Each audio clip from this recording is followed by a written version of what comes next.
¿Estamos listos? Ya saben cómo lo leemos, ¿verdad?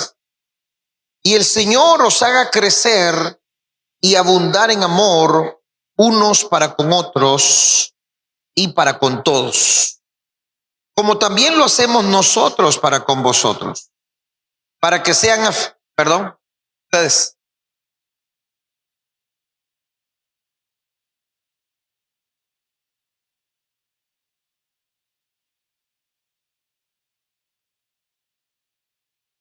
El capítulo 4. Por lo demás, hermanos, os rogamos y exhortamos en el Señor Jesús, que de la manera que aprendisteis de nosotros, como os conviene, conduciros y agradar a Dios, así abundéis más y más.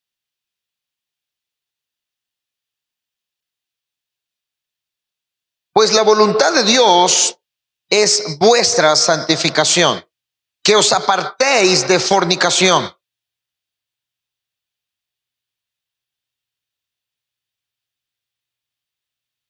No en pasión de concupiscencia como los gentiles que no conocen a Dios.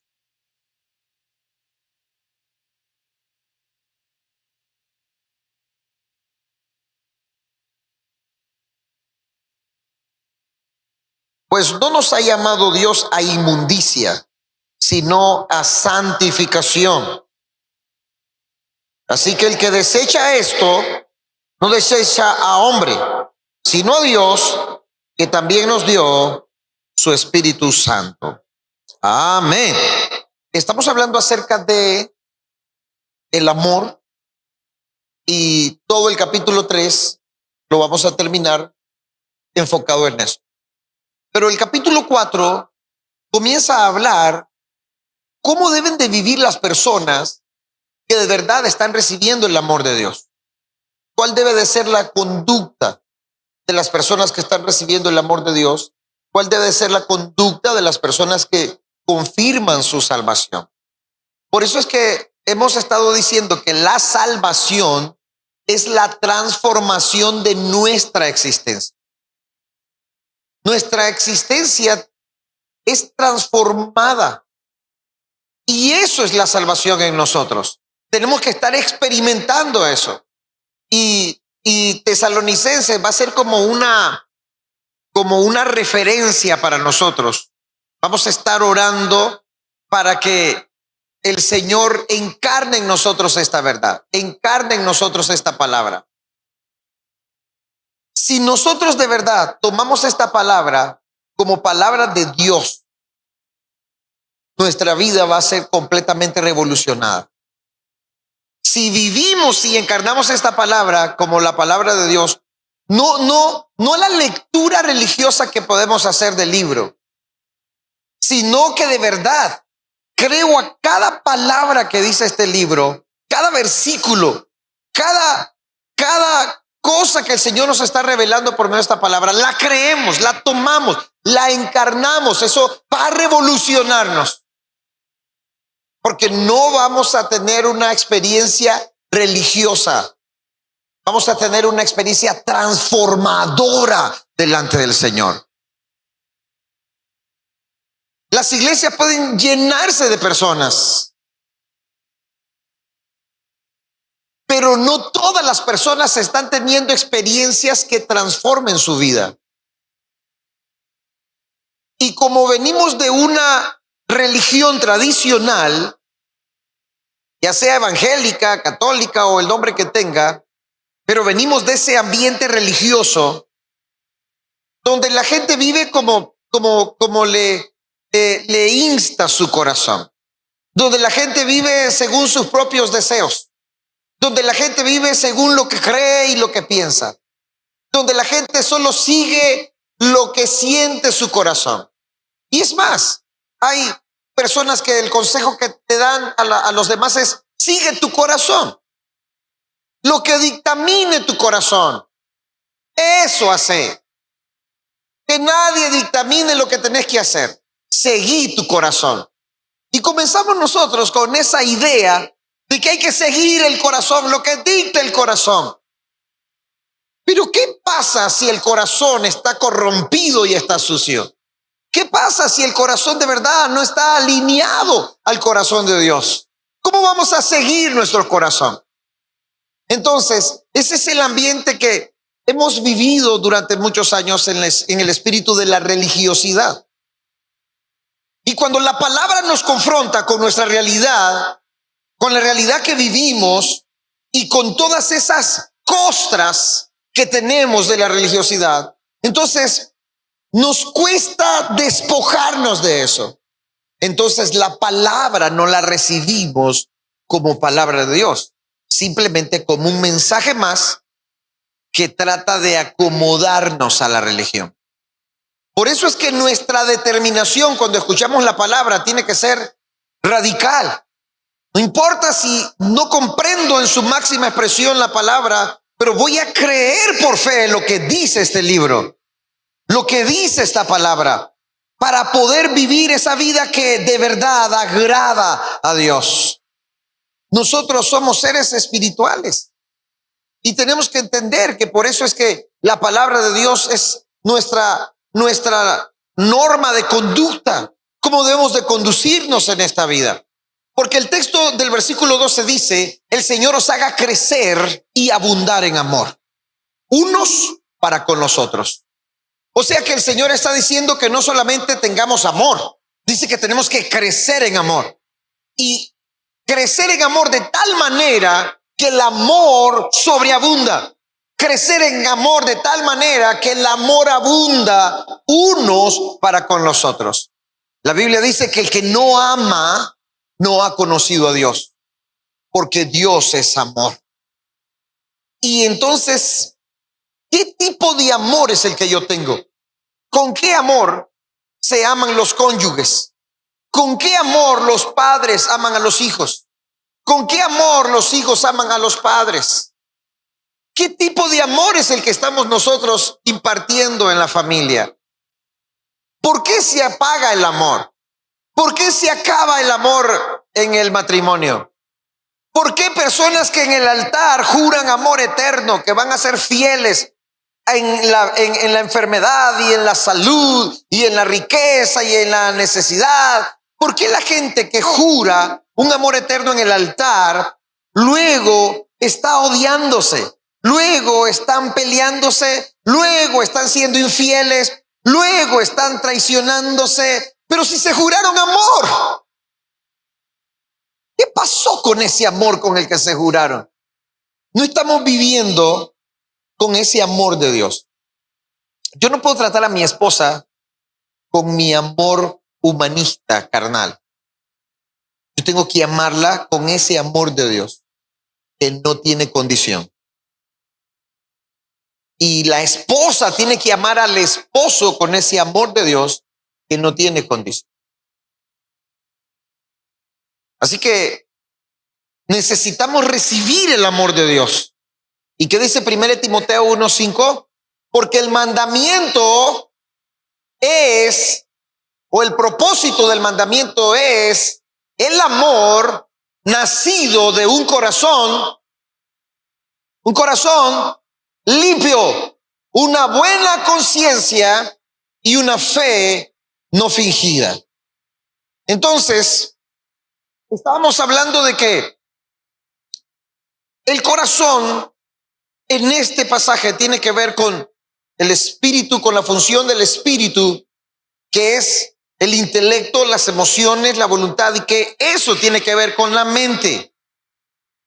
Todas las acciones que nosotros hacemos, decisiones, todo tiene que ver con el intelecto, las emociones y la voluntad y con la mente.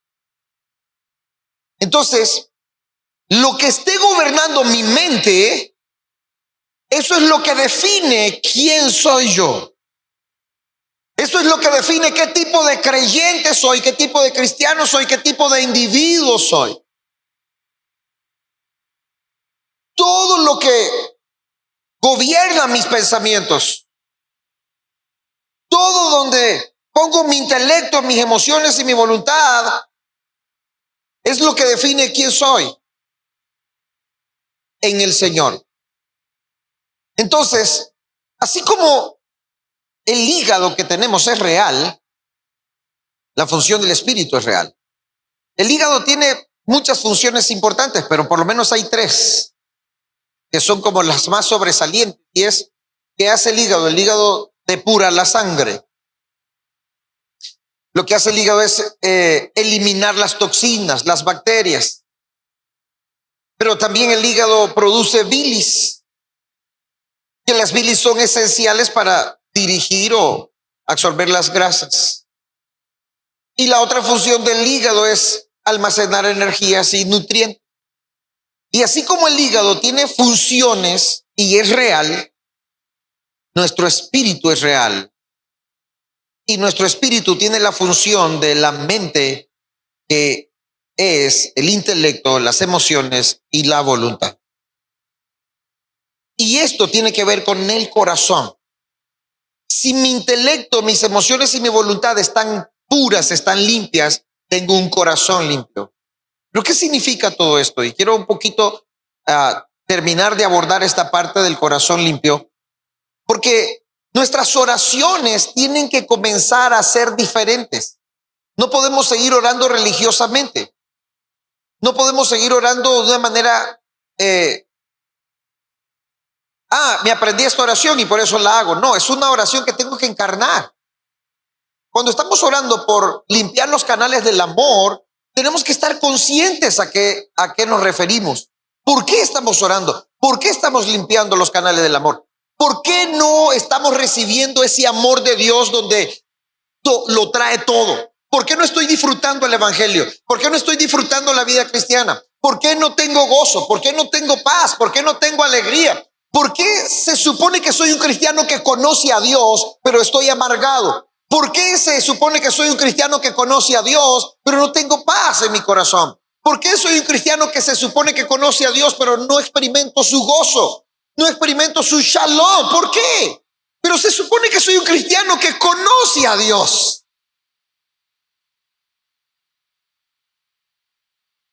Porque no estamos recibiendo su amor completamente. Y por eso no somos capaces de amarnos los unos a los otros.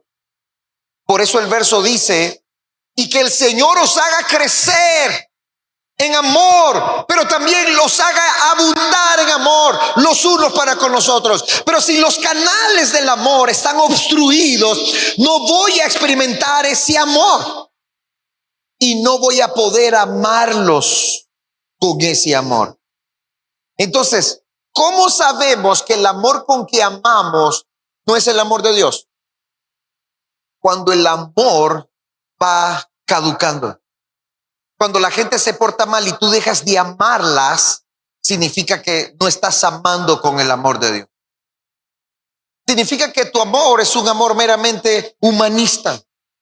Cuando vas perdiéndole amor a tu esposa o a tu esposo, porque tu esposa se porta de esta manera o porque tu esposo se porta de esta manera y vas perdiendo ese amor, significa que el amor hacia tu esposa, el amor hacia tu esposo es un amor meramente humano, erótico, filial, pero no es un amor puro.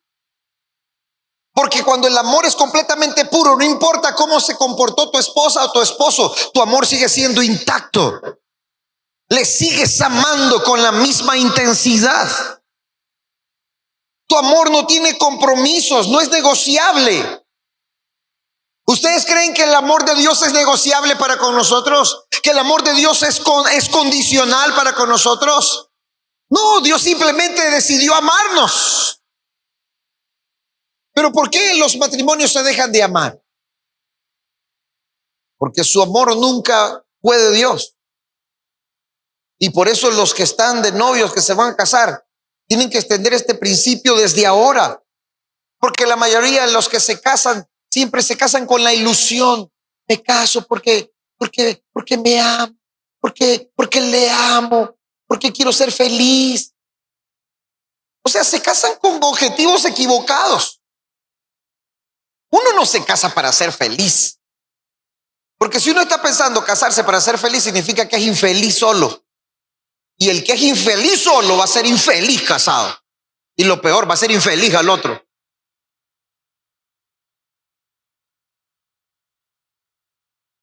Y escuchen, muchachos que se van a casar, no existe peor cosa que estar mal casado. No existe peor cosa para los hombres que casarse con una bruja. ¿Quiénes son las brujas? Las mujeres que quieren mandar a los maridos. Toda mujer que quiere controlar y mandar a su esposo, bruja.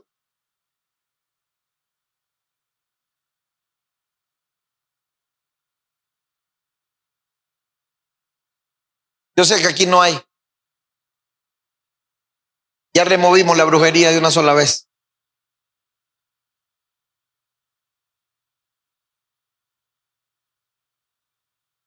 No hay cosa peor que estar mal casado de verdad. O estar casado con un haragán. Muchacha, casarse con un haragán. Come cuando hay. Ah, no, come cuando hay no se le dice, ¿verdad? Es a otro que se le dice. Casarse con un haragán que vive aplastado todo el día. Que son las 10 de la mañana y se le sale la baba. Son las 10 de la madrugada. Hay muchachas que Dios las libre casarse con un haragán. Los haraganes ni con un palo se tocan.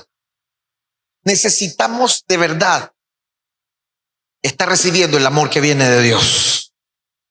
Pero para eso vamos a limpiar los canales. No es que te amé el día del altar. No, todavía te sigo amando.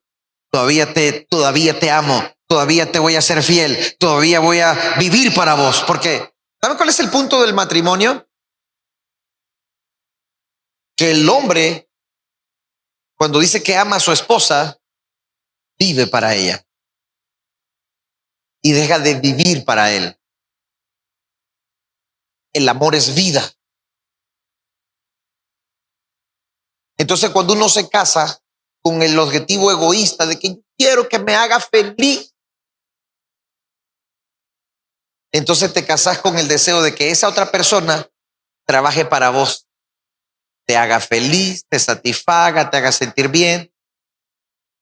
Entonces, no es un amor de vida, es un amor egoísta. Pero cuando el amor es ese amor de vida, nos damos cuenta que el día que nos casamos, ya no se trató de mí, ahora vivo por ella. ¿Qué significa? Que yo ya no puedo venir y decir, me voy, ahí vengo, voy a ir a pasear con los amigos. Corte chaleco, te llamaba.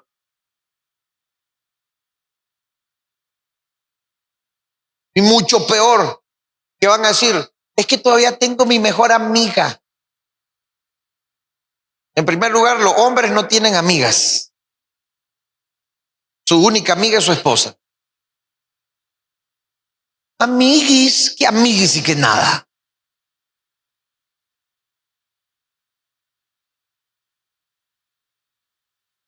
Y se acabaron. Eso que, ay, que mi amigo, nos vemos, voy a salir con mi amigo. Nada. Es que no es que, escuchen, no es que el hombre se va a sujetar, no es que la mujer se va a sujetar solo al hombre, no, el hombre también. Dice la Biblia, sujetaos los unos a los otros. Cuando dos personas de verdad saben que es la voluntad de Dios, no hay que esperar mucho tiempo. ¿Saben qué es la voluntad de Dios? Ay, nomás hay que casarse. Ya, ¿para qué esperar tanto? Si usted sabe qué es la voluntad del Señor, va de viaje.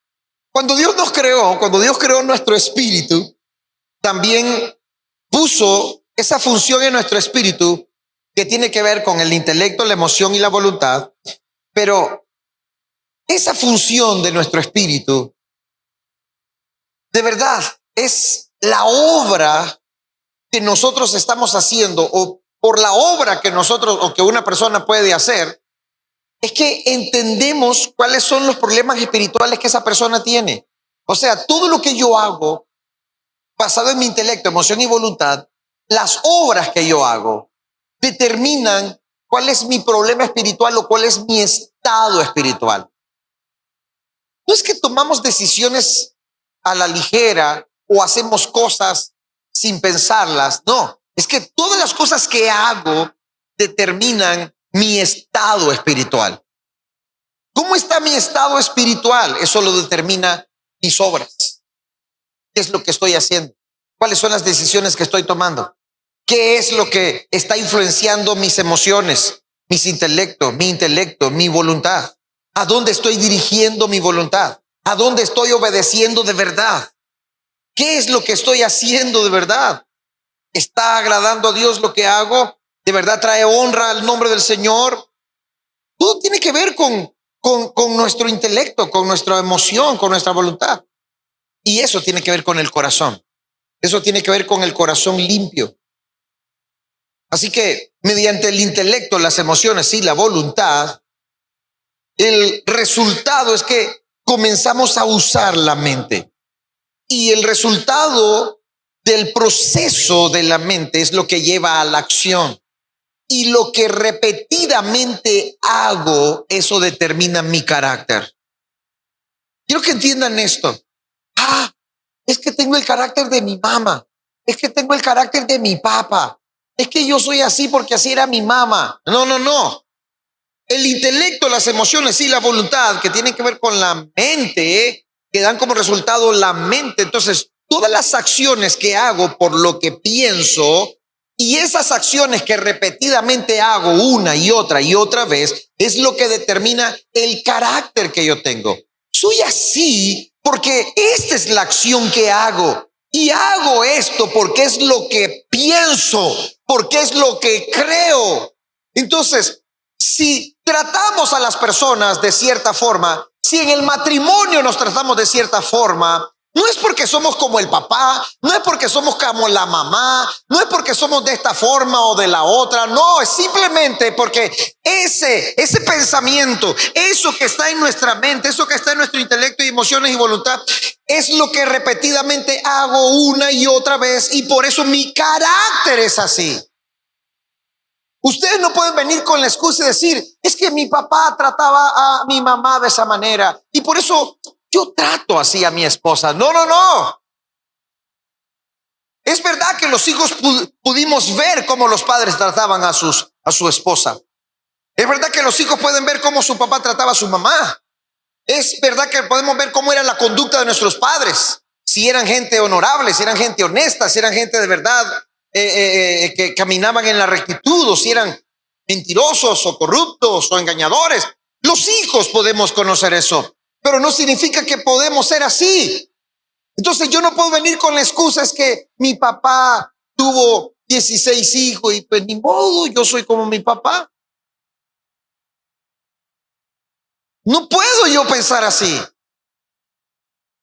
Yo tengo que entender que lo que controla ese pensamiento, esa mente, es lo que continuamente voy a hacer. Y eso que hago va a revelar lo que yo soy, va a revelar el carácter que yo tengo. Entonces, si a mí me controla el pensamiento de que yo tengo que ser puro delante de Dios, que yo soy esposo de una mujer y que debo de tener hijos con una sola mujer, entonces si ese pensamiento es el que me gobierna, cuando me sienta inclinado hacia otra mujer, automáticamente mi espíritu lo va a rechazar, mis emociones lo van a rechazar, mi intelecto lo va a rechazar. ¿Por qué? Porque no es el pensamiento que me controla. Automáticamente rechazo ese sentimiento. ¿Por qué?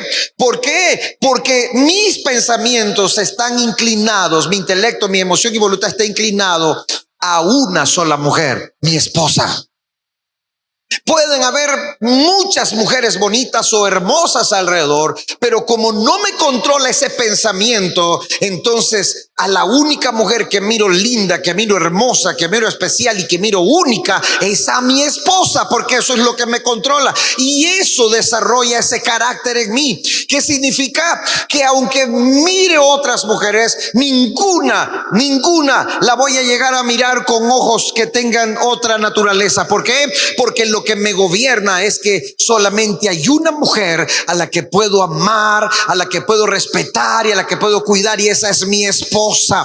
Y es con la única que tengo hijos, y es con la única que voy a tener hijos, y es la única que me dio 3 hijos, y después lo único que estoy esperando son 5 nietos por cada uno de mis hijos. Pero si a mí me gobierna el pensamiento de que somos latinos, que los latinos vivimos en inmoralidad, que los latinos podemos tener aventuras y tener 2, 3 mujeres, entonces lo voy a ver normal. Voy a ver normal que yo como casado puedo enamorar a una mujer. Pero cuando me gobierna otro pensamiento de que yo estoy casado y no puedo enamorar a ninguna otra mujer, entonces no voy a enamorar a ninguna otra mujer. Ni por cerca le voy a decir a una mujer, qué linda que anda, hermana. Qué bonito que le quede ese vestido, hermana. Se mira linda. A la única que le puedo decir qué linda que se mire es a mi esposa. Qué lindo que le quede el pelo. Qué lindo que se arregla. Qué lindo ese saco que anda. Qué lindo esos zapatitos, mi amor. Qué linda esa quijadita de mango. Ya, es la única. Y tampoco las mujeres van a andar diciéndole a los hombres, hermano, qué lindo se mira, hermano. Y el otro baboso se la cree. No sabe que es feo, pero el diablo le dice que se mira bonito. Claro, soy de buena camada. Hasta los feos el diablo les dice que son guapos. Mire bien el que está al lado suyo a ver qué tan feo es. Dígale al feo, dígale al feo. Cuidado, feo. Ah, perdón, no hay feos aquí. Ay, perdón. Aquí todos son de la alta alcurnia.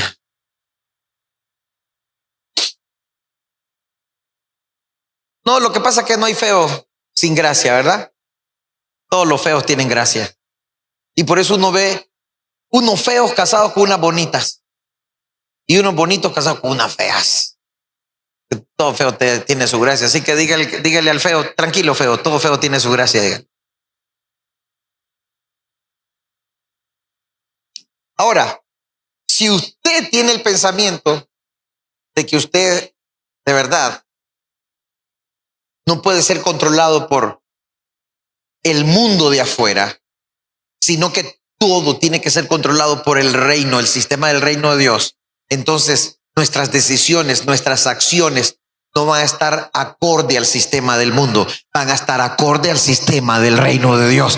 Y lo que continuamente estamos haciendo una y otra vez, entonces determina quiénes somos. Somos santos, somos puros, somos sacerdotes reales, pertenecemos al reino de los cielos, somos sacerdotes del reino de los cielos, nosotros somos hijos de Dios, somos herederos, somos coherederos, caminamos como eso, hablamos como eso, vivimos como eso, no importa lo que esté pasando alrededor.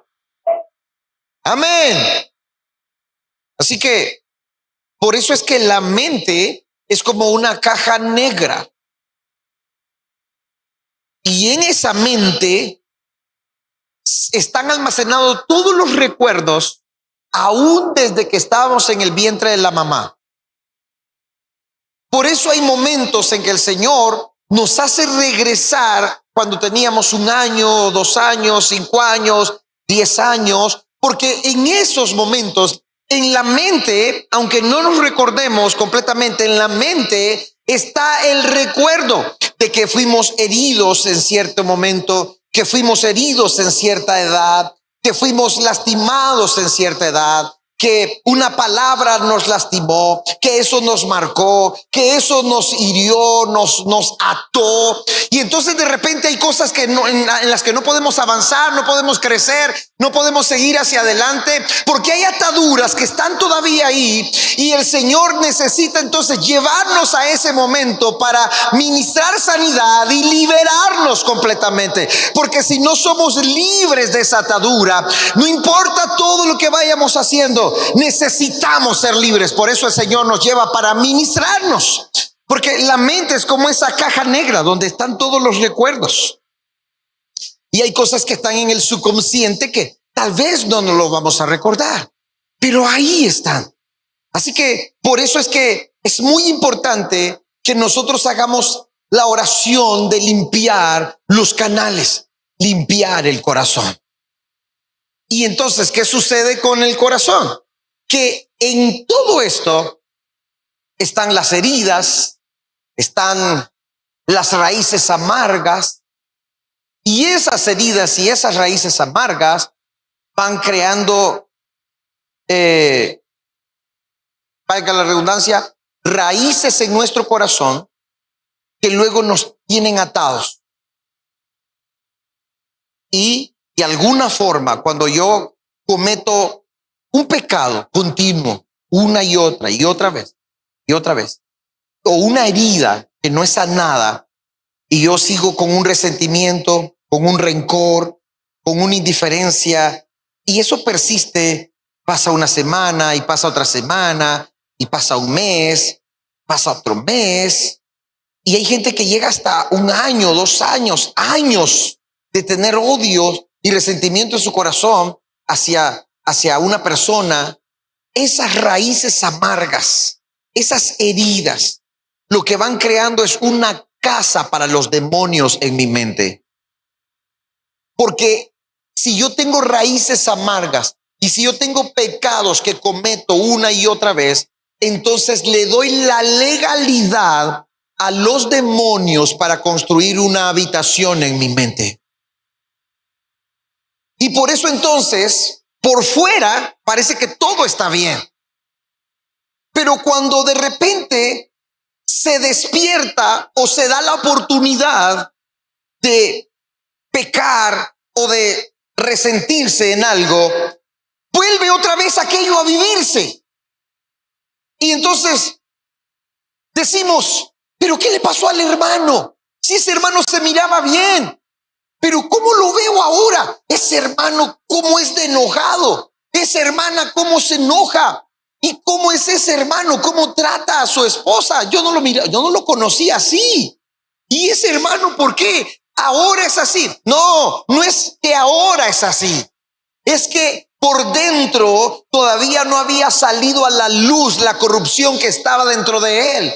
Porque cuando no sanamos las heridas y cuando no limpiamos ese pecado, entonces hay una legalidad en nuestra mente para que los demonios hagan casa y nos puedan controlar. Entonces por eso de repente te enojaste con alguien y se te salió el indio, se te salió el apellido, hasta sacaste las manos por la ventana, hasta le dijiste lo que iba a morir, y de repente dice la gente, pero si este no era así, yo nunca lo había visto tan malcriado. No, siempre ha sido malcriado, pero nunca tuvo la oportunidad para manifestarse.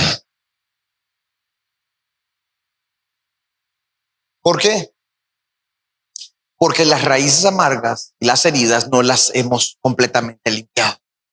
Pero cuando limpiamos esas raíces y limpiamos esas heridas, le quitamos la legalidad al enemigo para construir en nuestra mente lo que sea. Por eso cuando vienen los dardos de fuego del maligno, pegan en el yelmo de la salvación y pasan para un lado y para otro, porque no construyen nido en nuestra mente, no construyen nido en nuestros pensamientos, no construyen nido en nuestra cabeza. No hay legalidad en nuestra mente para los demonios.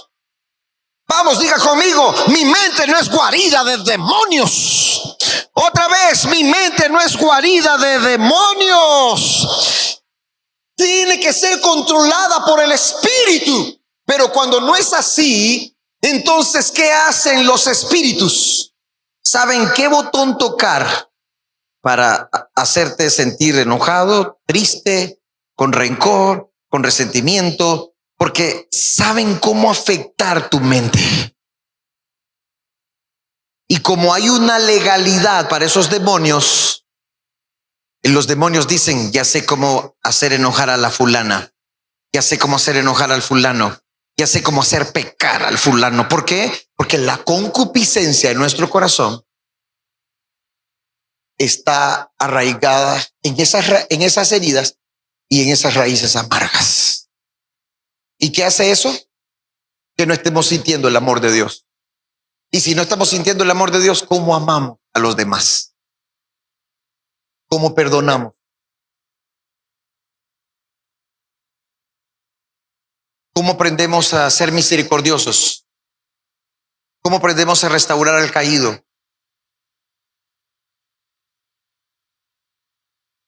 Amén. Entonces, ¿qué tenemos que entender?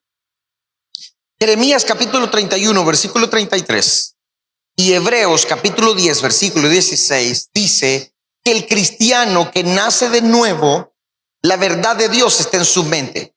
El Señor dice: pondré mi ley, mis palabras, mi verdad en vuestra mente y en vuestro corazón.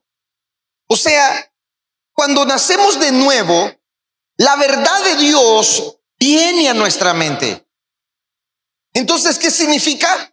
Significa que yo tengo que limpiarme de toda aquella información que no proviene de la verdad de Dios. No importa la información que sea. ¿Por qué? Porque yo estoy siendo atacado desde que soy niño por una falsa información. Yo soy atacado desde que soy niño por las heridas. Yo soy atacado desde que soy niño por las raíces amargas. Entonces, todas esa falsa información se vienen acumulando en esa caja negra. Todas esas heridas se vienen acumulando en esa caja negra. Todas esas raíces amargas se vienen acumulando en esa caja negra. Cuando nazco de nuevo y me encuentro con Jesús, la verdad del Señor viene a mi mente. La verdad del Señor es impartida a mi mente. ¿Qué significa entonces? Que yo comienzo a recibir la información de la verdad de la palabra de Dios. Entonces, ¿qué debo de hacer? Limpiarme todos los días de toda información que no viene de la verdad de Dios. No importa la información que sea, pero si no viene de la verdad de la palabra, yo la desecho, yo me limpio, yo me purifico. ¿Por qué? Porque lo único que puede controlar mi mente es la verdad de Dios, es la verdad de la palabra de Dios. Y si la verdad de la palabra controla mi mente, si la verdad de la palabra controla mis pensamientos, entonces no hay lugar para nada externo que controle mi mente. Y si nada externo controla mi mente, por lo tanto no controla mis acciones y por lo tanto no determina mi carácter como soy. Pero si yo me purifico y yo solo recibo la verdad de la palabra, entonces mis acciones van a estar basadas en la verdad de la palabra y mi carácter va a ser de acuerdo a la verdad de la palabra de Dios. Por eso no puedo ser perezoso a no limpiarme. Tengo que limpiar mi corazón. Y ustedes tienen que examinarse. ¿Cuáles son las raíces amargas que hay en su mente? ¿Cuáles son las heridas que hay en su mente? ¿Cuáles son esas falsas informaciones que hay en su mente? Falsas informaciones que recibimos de nuestros padres, de nuestros abuelos, de líderes espirituales. Falsas informaciones que vemos en las noticias, en la televisión, falsa información que vemos en el sistema mundano y somos expuestos a esa falsa información. Entonces, yo tengo que entender que al nacer de nuevo, la verdad, su palabra fue impartida en mi mente. Por lo tanto, yo voy a depurarme de todo lo que no es la verdad de la palabra. Yo voy a depurar mi mente, mi intelecto, mis emociones, mi voluntad de todo lo que no es la verdad de la palabra de Dios. Tengo que limpiarme todos los días y solo permanecer en la palabra. Si yo permanezco en la palabra, entonces mis acciones van a estar basadas en lo que dice la palabra. Por lo tanto, mi carácter va a reflejar a Cristo. ¿Alguien entendió eso? Entonces, si usted siente que no está reflejando a Cristo, lo más seguro es que hay heridas, raíces amargas y falsa información que no nos hemos depurado.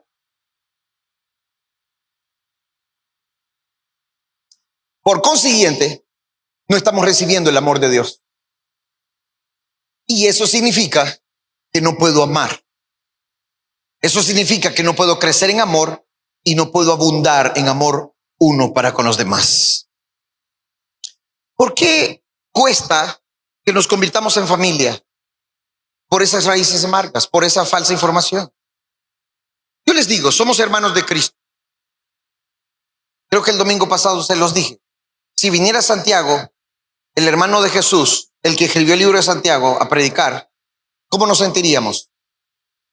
Wow, el hermano de Cristo va a estar hoy predicando. El hermano carnal de Cristo, el apóstol Santiago. Y si lo anunciamos en Facebook, en YouTube y en todas las redes sociales, no va a haber lugar aquí, no va a alcanzar la gente. Porque el hermano de Cristo está predicando hoy. Y yo les digo, hermano, vamos a recogerle una ofrenda al hermano de Cristo, porque hay que bendecirlo. Yo le aseguro que mucha gente, hasta lo que no tiene, te da al hermano de Cristo. ¿Por qué? Porque como es el hermano carnal de Cristo, nosotros decimos, claro, vamos a recibir una palabra poderosa de ese hermano de Cristo. Pero el punto es que los hermanos que están aquí también son hermanos de Cristo. Igual que el apóstol Santiago. Cuando Jesús lo llegaron a molestar porque estaba ministrando, le dijeron, Señor, Señor, he ahí tu madre y tus hermanos. ¿Y qué dijo Jesús? Mi madre y mis hermanos son aquellos que hacen la voluntad de mi Padre.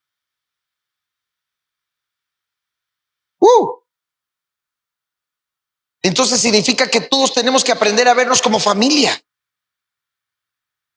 Tenemos que aprender a amarnos como familia. Tenemos que aprender a perdonarnos como familia. Porque eso es lo que somos.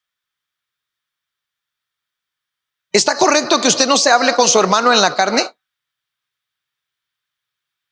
¿Ah? ¿Está correcto que usted con su hermano de la carne se odie?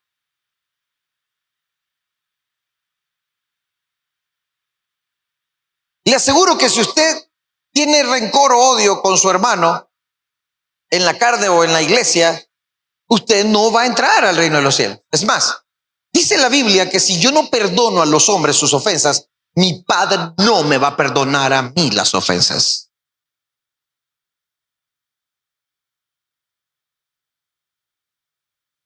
Y usted dice, no, yo perdono, yo puedo perdonar, yo no tengo problema, yo perdono. Pero ¿por qué te cuesta saludar con libertad a tu hermano? ¿Por qué te cuesta darle una sonrisa sincera a tu hermano? ¿Por qué lo evitas? ¿Qué dice el versículo que estamos leyendo? Y el Señor los haga crecer y abundar en amor. Unos. Así que diga conmigo, voy a limpiarme de las raíces amargas. Quiero que hagamos una oración. Vamos, ahí como estamos. Vamos a limpiarnos de las raíces amargas. Vamos a limpiarnos de toda información falsa. Vamos a limpiarnos de toda herida. Ahora, en el nombre de Jesús, Señor, remueve toda falsa información. Remueve toda herida, Señor. Remueve toda raíz amarga. En el nombre de Jesús, que solo quede, Señor, la verdad de tu palabra en nosotros. Que solo quede la verdad de tu palabra que fue impartida a nuestra mente. En el nombre de Jesús, oramos en el Espíritu ahora. Oh, remueve, Señor. Remueve toda raíz amarga. Remueve, Señor, toda falsa información. Remueve toda herida, Señor. En el nombre de Jesús. En el nombre de Jesús. Que solo la palabra quede en nuestra mente. Que solo la verdad de la palabra quede en nuestra mente. En el nombre de Jesús. En el nombre de Jesús. En el nombre de Jesús. Oh,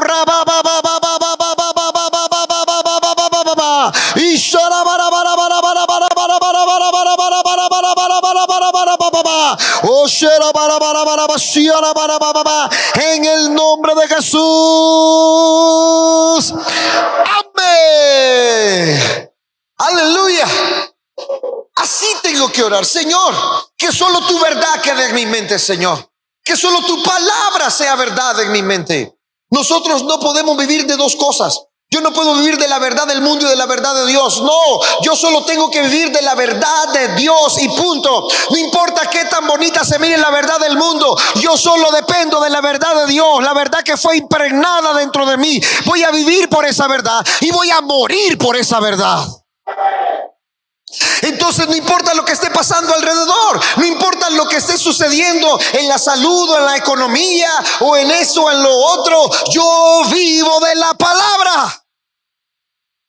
La gente te desprecia, la gente te rechaza, la gente te trata mal, o la gente no te quiere porque vives ese evangelio de Dios, vives esa verdad de la palabra y eres rechazado por esa verdad. No importa, vamos a morir por esa verdad. Esa verdad no es negociable. Esta verdad de la palabra de Dios no tiene precio.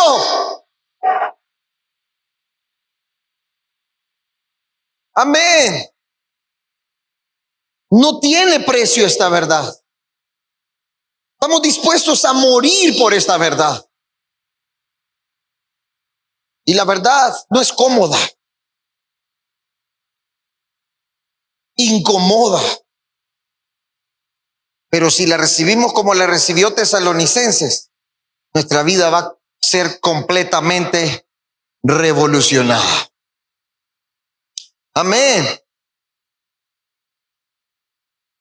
Entonces, ¿qué significa el corazón limpio?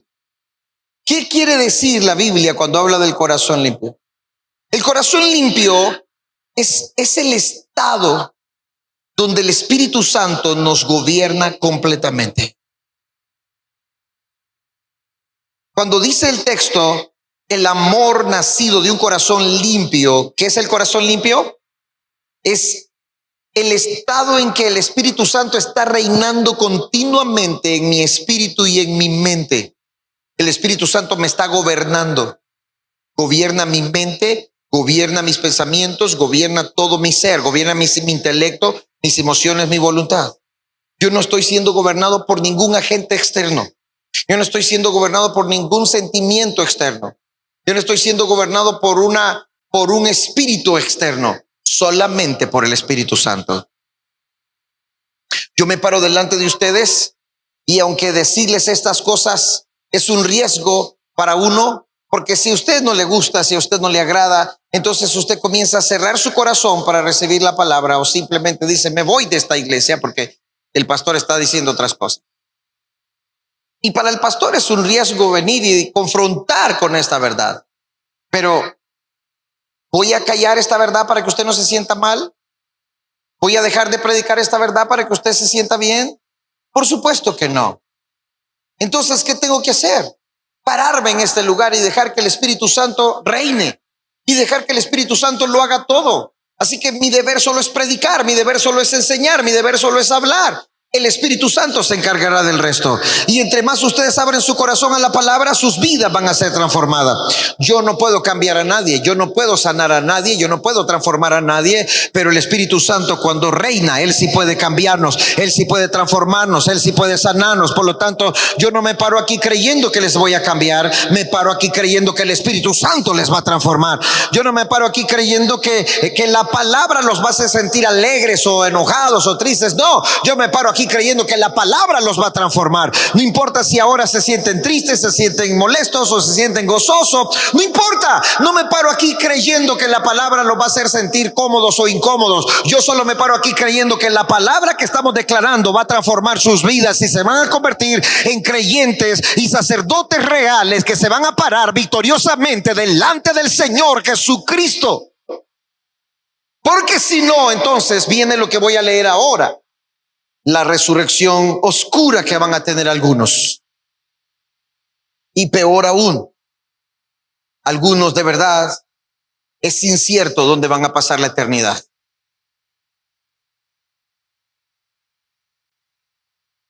Toda persona que vive una vida a medias, su eternidad es incierta. Toda persona que vive un evangelio a media, su eternidad es incierta. No podemos asegurar si va a ir al cielo o al infierno. No podemos asegurar a dónde pasará la eternidad. Se va a dar cuenta el día que muera y abra sus ojos a ver dónde resucitó. Ahí se va a dar cuenta. Pero ¿saben qué es lo triste? Esperar hasta que ese día llegue. O sea, vivir toda una vida en incertidumbre. Y hasta que el día que me muero, voy a esperar si resucité en gloria o no. Por eso la glorificación comienza aquí y ahora. Ahora tengo que estar completamente seguro que si hoy muero, me voy a parar victoriosamente delante de Jesús.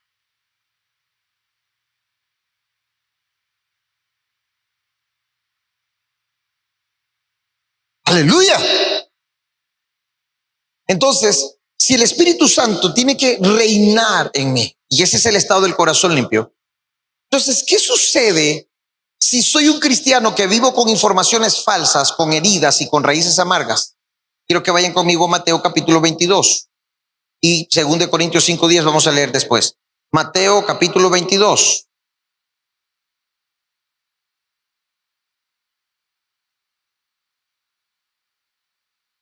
Gloria a Dios. Aleluya. ¿Siguen aquí, hermanos? ¿Siguen aquí? Ok, vamos a leer el 22. El verso 1 dice: respondiendo Jesús, les volvió a hablar en parábolas diciendo: el reino de los cielos es semejante a un rey que hizo fiesta de bodas a su hijo y envió a sus siervos a llamar a los convidados a las bodas, mas estos no quisieron venir. Volvió a enviar a otros siervos diciendo: decid a los convidados, he aquí he preparado mi comida, mis toros y animales engordados han sido muertos, y todo está dispuesto, venid a las bodas. Mas ellos, sin hacer caso, se fueron, uno a su labranza y otro a sus negocios. Y otros, tomando a los siervos, los afrentaron y los mataron. Al oírlo el rey se enojó y enviando sus ejércitos destruyó a aquellos homicidas y quemó su ciudad. Entonces dijo a sus siervos: las bodas a la verdad están preparadas, mas los que fueron convidados no eran dignos. Id pues a la salida de los caminos y llamad a las bodas a cuantos halléis. Y salieron los siervos por los caminos y juntaron a todos los que hallaron, juntamente malos y buenos, y las bodas fueron llenas de convidados. Y entró el rey para ver a los convidados, y vio ahí a un hombre que no estaba vestido de boda. Y le dijo: amigo, ¿cómo entraste aquí sin estar vestido de boda? Mas él enmudeció. Entonces el rey dijo a los que servían: atadle de pies y manos y echadle en las tinieblas de afuera. Allí será el lloro y el crujir de dientes, porque muchos son llamados y pocos los escogidos. Escuchen, cuando estudiamos esta parábola nos damos cuenta de que se está refiriendo a Jesús, se está refiriendo a las bodas del Cordero, se está refiriendo a Israel, pero también se está refiriendo a nosotros. Cuando el Señor va primero a Israel, es los primeros convidados, los primeros invitados, a los que les dice que mataron toros y que todo está servido, que todo está listo, pero ellos no quisieron. Se fueron a sus quehaceres, se fueron a sus negocios, se fueron a sus labranzas. Ellos ignoraron el llamado que el Señor les estaba haciendo, la invitación a la salvación. Ese es el llamado a la salvación. Dios, entonces, ¿qué pasó? Jesús vino a los suyos, pero los suyos no le recibieron. Entonces el Señor abrió el camino más amplio, dice, y ve a buscar a los buenos, a los malos y tráelos. ¿Qué fue lo que sucedió? Se abrió el evangelio para nosotros los gentiles, los que estamos lejos de la promesa de Dios. Y Dios vino y nos hizo el llamado a la salvación. Y muchos de esos que somos nosotros accedimos a ese llamado de la salvación. ¿Y qué significa? Que fuimos a las bodas. Pero estando en las bodas, nuestras ropas no eran las adecuadas. ¿Qué significa eso? Significa que hay gente que va a resucitar, van a entrar a las bodas, pero de ahí los van a regresar. Ya sea algún lugar que Dios va a preparar para purificación, porque cuando dice que lo van a mandar al afuera, donde será el lloro y el crujir de dientes, no es el infierno. Si esa gente llega, es porque fueron salvos, pero su resurrección fue totalmente oscura. ¿Por qué? Porque este cuerpo, cuando muere, se pudre. El cerebro se pudre. El intelecto, las emociones y la voluntad resucitan exactamente a como quedaron cuando morimos. Por eso usted escucha la historia de Lázaro y del rico. ¿Por qué se conocían? ¿Por qué el uno sabía que era Lázaro y el otro el rico? Porque cuando resucitemos, lo que vamos a ocupar es un cuerpo nuevo, glorioso, que nunca más va a morir. Y quiero que entiendan esto. Esto es tanto para la parte de los que se van a ir al infierno como los que se van a entrar a la eternidad con el Señor. Dios va a darles un cuerpo que uno será un cuerpo para muerte y otro será un cuerpo para vida. Les iba a leer, creo, la vez pasada, creo que está en Marcos, pero es aquel pasaje donde el Señor dice, si tu ojo te es ocasión de caer, sácatelo, porque es mejor entrar con un ojo al reino de los cielos que con los dos ojos ir al infierno donde el fuego no se apaga y el gusano nunca muere. Si tu mano te es ocasión de caer, entonces córtatela, porque es mejor entrar sin una mano al reino de los cielos que con ambas manos ir al infierno donde el fuego no se apaga y el gusano nunca muere. Si tu pie te es ocasión de caer, entonces córtatelo, porque es mejor entrar cojo al reino de los cielos que con los dos pies ir al infierno donde el fuego no se apaga y el gusano nunca muere. En otras palabras, hay personas que van a resucitar para una eternidad en el lago de fuego, donde el fuego no se apaga y donde el gusano no muere. Su cuerpo será un cuerpo eterno, pero va a ser un cuerpo donde va a recibir un sufrimiento eterno. Entonces nosotros, cuando resucitemos en el Señor, dependiendo de nuestro nivel de santidad, así será nuestra resurrección. Vamos a recibir un cuerpo nuevo, un cuerpo transformado, pero el intelecto y las emociones y voluntad van a estar exactamente iguales como las dejamos. Segunda de Corintios 5:10 dice, porque es necesario que todos nosotros comparezcamos ante el tribunal de Cristo, para que cada uno reciba según lo que haya hecho mientras estaba en el cuerpo, sea bueno o sea malo. Quiero que entiendan cómo va a ser esto. Si ahora, en este mismo momento, cualquiera de nosotros muere, o si ahora en este momento el Señor Jesús viniera y nos arrebatara, ya sabemos que los tibios, los que viven a medias, van a ser vomitados. O sea, esos ni siquiera van a subir.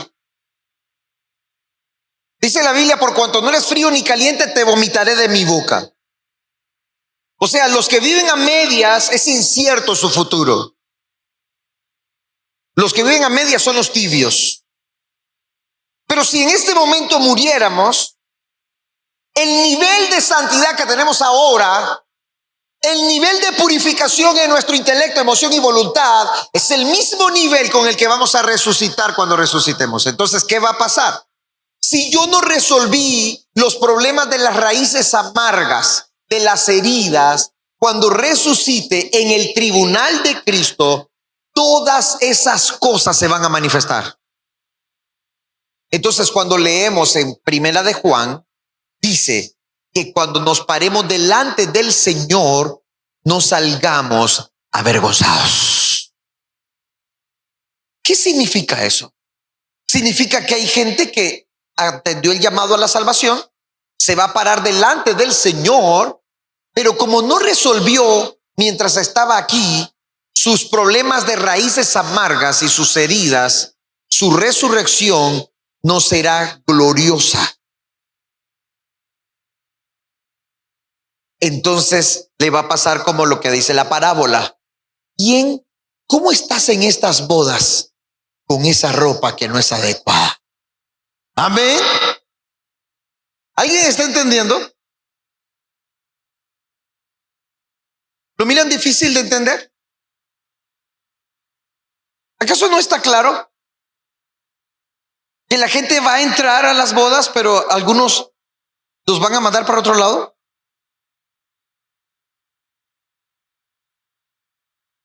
Ahora, atención. No nos vamos a parar nosotros ante el trono blanco. Porque solo está el tribunal de Cristo y el trono blanco. ¿Quiénes se van a parar delante del trono blanco? Todos aquellos que rechazaron a Jesús. Todos aquellos que apostataron de la fe. Todos aquellos que se volvieron blasfemos. Todos aquellos, las personas que viven pecando y hacen pecados, esos pecados como el adulterio, la fornicación, y de verdad nunca se arrepienten, esa gente de verdad se va a ir al infierno, se van a perder. La Biblia dice que los adúlteros y los fornicarios no entrarán en el reino de Dios. No es que se van a salvar y que van a tener una resurrección gris. No. La resurrección gris la van a tener aquellos que no resolvieron sus raíces amargas, sus heridas, pero los pecados que tienen que ver con la fornicación y el adulterio. La Biblia dice que Dios destruye a los que destruyen el templo. O sea que cuando una persona vive una vida de fornicación y adulterio, tal vez no se va a morir ahora, pero si no tiene un arrepentimiento de verdad, Dios va a destruir ese cuerpo en el infierno. No van a entrar los adúlteros ni los fornicarios. La gente toma muy liviano esto. Muy liviano el pecado del adulterio y la fornicación. Dios es celoso. No te quieres arrepentir, entonces Dios va a destruir el cuerpo. Por eso hay gente que al final terminan enfermos, terminan muertos, no solo espiritualmente, terminan muertos físicamente.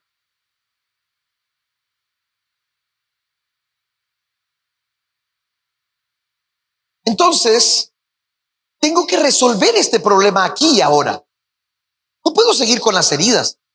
No puedo seguir con las raíces amargas. Porque entonces, si muero ahora, ¿cómo me voy a presentar delante de Jesús? Ahora, y esto no nos tiene que llenar de legalismo y de querer hacer algo en nuestra propia fuerza.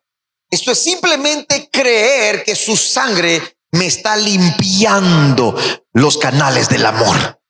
Tengo que recibirlo y por eso tenemos que hablar de la buena conciencia. Entonces, si el corazón limpio es el estado en que el Espíritu Santo reina mi vida, reina mis emociones, mis sentimientos, mi corazón. O sea, cuando el Espíritu Santo no está reinando las emociones mías, entonces, ¿qué es lo que me gobierna? Las emociones de mi carne, las emociones de mi propia concupiscencia, las emociones humanas, las emociones humanistas, esas me están gobernando. Entonces, por eso reacciono en base a eso que me gobierna. Entonces, esto es tan sencillo, es así de sencillo. Si me dejo gobernar por el Espíritu Santo y no por mis emociones, yo no voy a recibir heridas, ni tampoco voy a estar viviendo esa vida donde un día me siento triste, un día me siento alegre, un día me siento mal, un día me siento así. No tomo heridas. Y por eso vivo continuamente limpiándome. Pero no es que voy a hacer la oración religiosamente. Señor, me limpio los canales del amor ahora mismo en el nombre de Jesús. Señor, me limpio. Y no pasa nada. Señor, me limpio esta herida de esta raíz amarga. Señor, me limpio. Pero cuando abrí los ojos está esa hermana que te cae mal. Desgracia. Señor. Eso es religiosidad. Por eso tengo que encarnar esta verdad. Por eso tengo que depurar toda falsa información en mi mente. Solo la verdad de Dios tiene que estar en mí. Vamos, dígalo conmigo. Solo la verdad de la palabra de Dios debe permanecer en mi mente. Entonces, ¿qué hago yo? Toda esa información que de repente viene a mi cabeza por experiencias, por cosas que vivo, que sé, que oigo, que miro, las elimino. Y solo que permanezca la verdad de su palabra. Solo la palabra. Lo que no es palabra, fuera. Lo que no es la verdad de Dios, fuera. No importa si es bueno, no importa si es agradable, no me importa. Solo quiero vivir de la verdad de la palabra de Dios.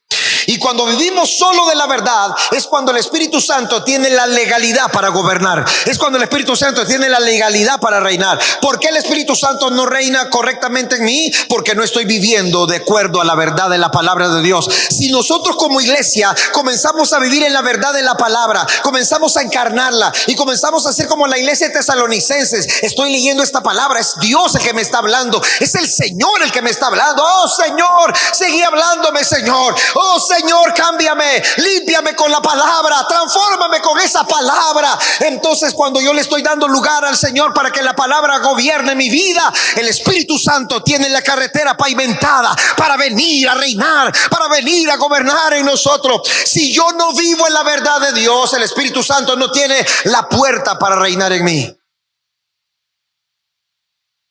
Si yo vivo una vida de religiosidad, el Espíritu Santo no puede reinar en mí. Por eso es importantísimo, escúcheme, es importantísimo. Removamos toda información que no sea la palabra de Dios en nuestro espíritu, en nuestra mente. Porque si yo solo vivo de su verdad, Él me gobierna. Y si Él me gobierna, hay libertad. Porque donde el Espíritu Santo es el Señor, ahí hay libertad, no hay atadura. Nada me ata, nada me está atando. Soy completamente libre. Por eso dice la palabra: y conoceréis la verdad, y la verdad os hará libres. Pero cuando trato de acomodar las cosas solo por cómo me siento, le quito valor a la verdad de Dios. ¿Cómo puede ser más grande un sentimiento que la verdad de su palabra? ¿Cómo puede ser más grande un dolor que la verdad de su palabra? ¿Cómo puedo seguir reaccionando yo en mi humanismo cuando la palabra de Dios me está hablando? Por eso el Espíritu Santo no puede reinar en nosotros. Y si el Espíritu Santo no reina en nosotros, ¿cómo vamos a hacer exactamente la voluntad de Dios? Y si no hacemos la voluntad de Dios, ¿cómo vamos a agradarle?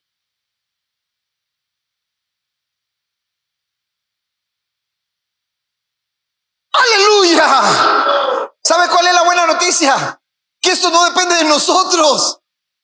Solamente tenemos que dejar que esa verdad corra en nosotros. Es sencillo. Es como 2 más 2 es 4. Es sencillo.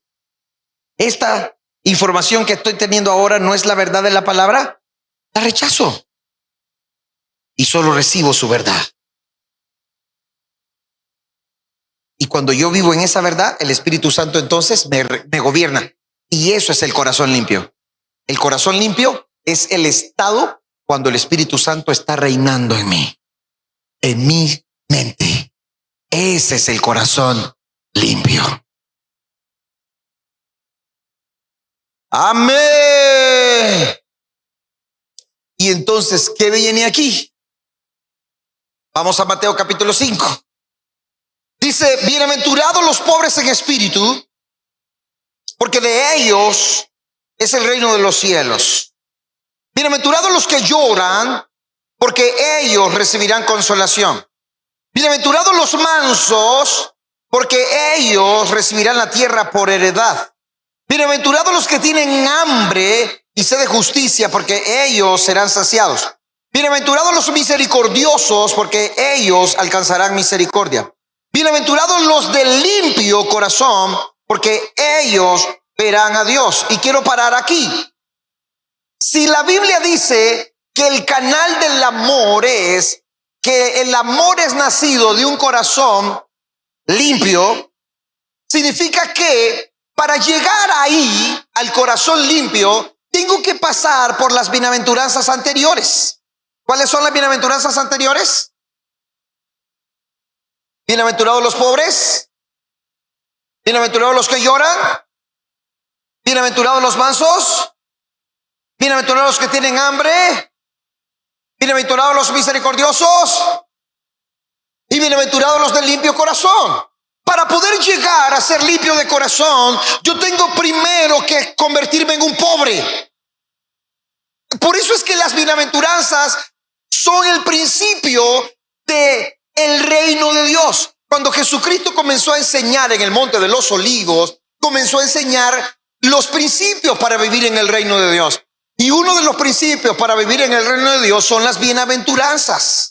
O sea, las bienaventuranzas es algo que yo no puedo desligarme de ellas. Yo tengo que aplicarlas a mi vida todos los días. Tengo que vivir sumergidos en esas bienaventuranzas. Tengo que estar sumergido en las bienaventuranzas. ¿Por qué? Porque yo no puedo dejar de ser un pobre. Cuando les estamos diciendo de que yo tengo que comer la palabra, arrepentirme, obedecer y postrarme, es que postrarme representa esa pobreza en el que yo no puedo vivir sin Él. Yo no puedo hacer nada sin Él. Yo no puedo tomar una decisión sin Él. Yo no puedo ir a ningún lugar sin Él. Yo no puedo hacer absolutamente nada sin Él. Yo tengo que hacer todo con Él. Tengo que vivir de acuerdo a su corazón, a su voluntad. Tengo que agradarle en todo. Soy un completamente necesitado de Él.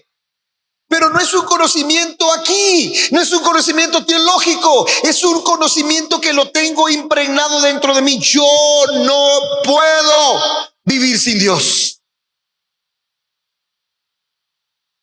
Ni siquiera puedo salir a la calle sin Él. Es tener esa pobreza donde yo no tengo nada que ofrecerle. No tengo gloria, no tengo sabiduría, no tengo inteligencia, no tengo poder, no tengo nada. Mi sabiduría es como trapo de inmundicia para Él. Mi justicia propia es como trapo de inmundicia para Él. No puedo presentarme con mi propia justicia. No puedo presentarme con mis propias fuerzas. No puedo venir delante de Él porque creo que soy buena persona, porque creo que hago cosas buenas. No puedo, lo necesito la justicia de Cristo en mí todos los días. Sin esa justicia yo no me puedo parar delante de Dios. Esto no es religión.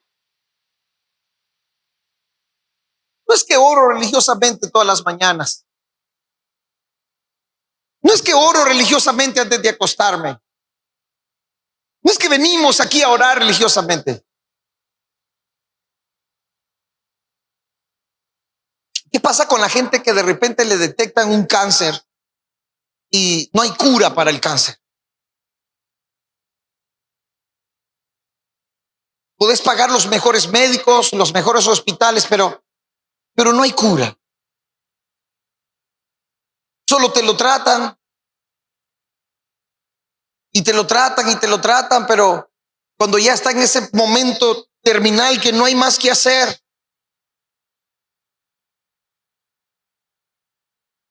solo esperas el momento. Pero sabes que no importa cuántos millones podés pagarle al doctor, él no te puede curar. No importa el montón de medicinas que puedas tomar, no te van a curar. Es un cáncer terminal que te vas a morir sí o sí.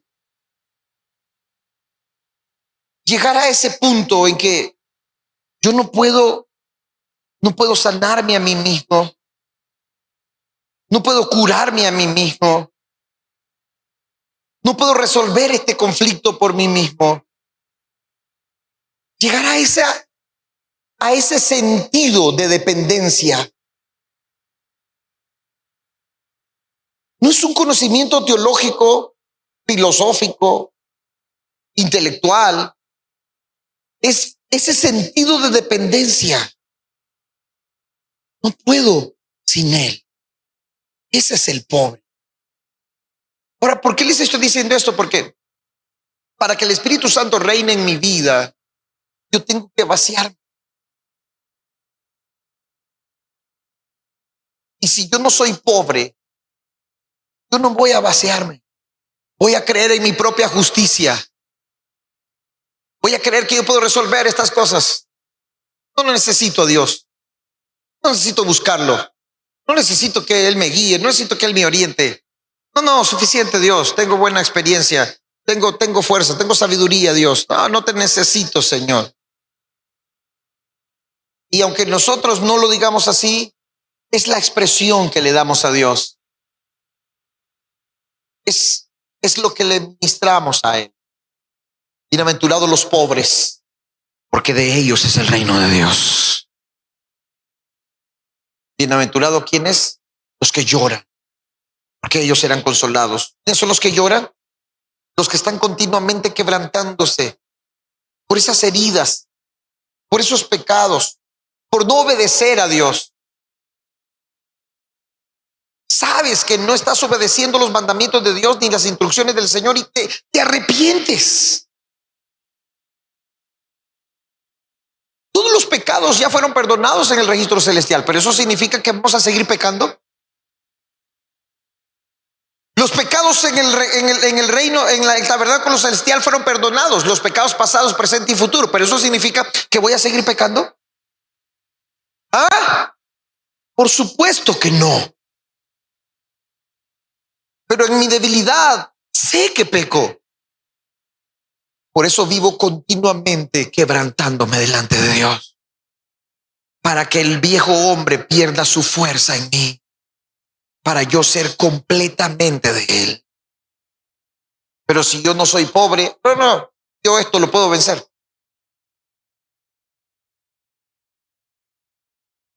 ¿Por qué Pablo le dice a Timoteo, huye de la fornicación? Y lo voy a tocar un poquito a profundidad en el capítulo 4, pero ¿por qué Pablo le dice, huye de la fornicación? Porque de repente usted cree que es fuerte, usted dice, no, yo estoy fuerte, yo no peco, yo tranquilo. ¿Por qué Pablo no le dice enfrentate a la fornicación? ¿Por qué Pablo le dice huye? ¿Por qué Pablo le dice correte? ¿Ah? Porque usted no puede coquetear con ese pecado. Ay, sí, voy a vencer. Desde el momento que corrientes extrañas pasan por tu mente o por tu cuerpo, ¡corre! Esa es la instrucción, huye. Ah, no. Pero usted, como se la sabe de todas, dice, no, pastor, yo busco la tentación para vencerla.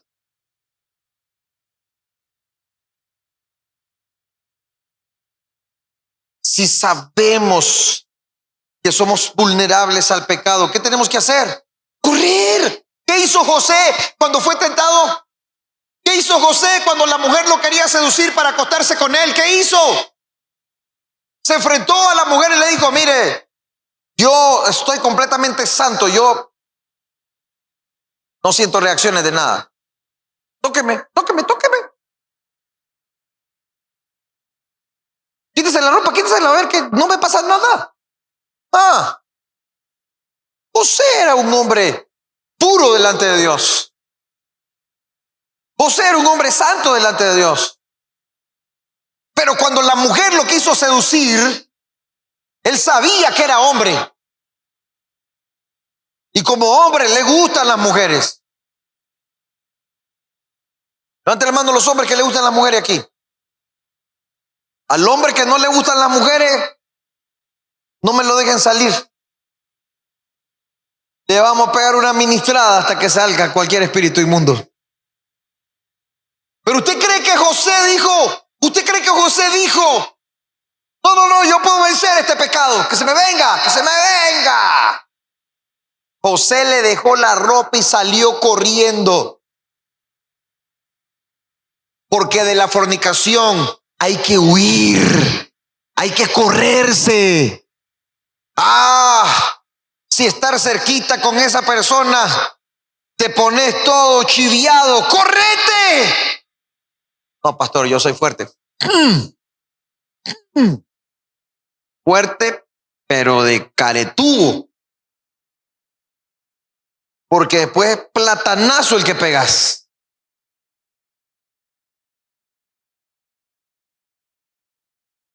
No es depender de mis fuerzas. Y si sé que soy débil, vivo una vida de quebranto. Vivo una vida de humillación. Señor, perdóname. Ya no por los pecados que fueron perdonados. Perdóname por no obedecerte. Perdóname por no seguir tu mandamiento. Perdóname, Señor, por no obedecer a tu palabra. Me arrepiento, Señor, de no obedecer a tu palabra. Y esto es algo que hacemos todos los días. Entonces, el que es pobre vive con un corazón quebrantado. ¿Y qué más? ¿Qué dice la otra bienaventuranza? Bienaventurado el que llora, porque será consolado. ¿Y el tercero? Bienaventurados los mansos, porque ellos heredarán la tierra. ¿Quiénes son los mansos? ¿Quiénes son los mansos? La palabra manso es una palabra griega que significa praus. ¿Y qué significa eso? Significa que los mansos son aquellos que no reciben heridas. ¿Por qué? Porque siempre posponen el juicio. Pero ¿quiénes son los mansos? Los que cuando viene y les sucede algo, paran. Y en vez de reaccionar en el momento, paran y dicen, Señor, ¿qué significa esto? ¿De dónde viene esto? ¿Qué espíritu es el que se está moviendo? No reacciona. No se ponen a pelear ahí nomás, sino que el manso para y ve el espíritu que se mueve. La Biblia dice que el hombre más manso en la tierra fue Moisés. Dios estaba hastiado del pueblo y dijo: Dios, los voy a matar. Moisés, solo vamos a quedar tú y yo. Los voy a matar a todos, Moisés. Viene Moisés y le dice: Señor, ¿qué va a decir la gente? Que sacaste al pueblo de Egipto y no pudiste con ellos en el desierto y que por eso los mataste.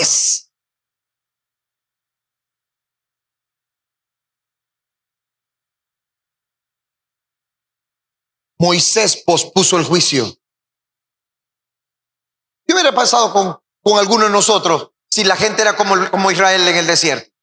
Murmuradores, querían apedrear a Moisés, querían apedrear a Aarón, eran terribles, estaban viendo las bendiciones de Dios, el maná, la provisión, el fuego, la columna de nube y todo eso, y aún así murmuraban. ¿Qué hubiera pensado uno de nosotros cuando Dios le dice: lo mato? ¿Qué decimos nosotros? ¡Y matalo, ya era hora! ¡Ay, por fin, Señor! Pero Moisés, en la mansedumbre, se para y dice: no lo hagas, Señor. Eso hace el manso. El manso no reacciona por lo que está pasando. El manso para, detiene, dice: ¿qué espíritu es este? ¿Por qué se enojó mi esposo? ¿Por qué se enojó mi esposa? Porque es que es malcriada. Que porque es malcriado. No. ¿Qué espíritu se está moviendo? ¿Qué espíritu quiere dividirme entre mis hermanos? La Biblia dice que hay 7 pecados que Dios odia y uno abomina su alma. Y ese que abomina es aquel que causa discordia entre los hermanos. El que causa división entre los hermanos. ¿Y quiénes son esos? Los que vienen y te hablan mal de un hermano y luego abrazan a ese hermano el que te hablaron mal. O sea, vengo yo y le digo al hermano Víctor: viera Byron, hermano Víctor. Usted no sabe ese tipo. Se viste de amarillo porque cree que se obtiene a su hermosura. Si supiera.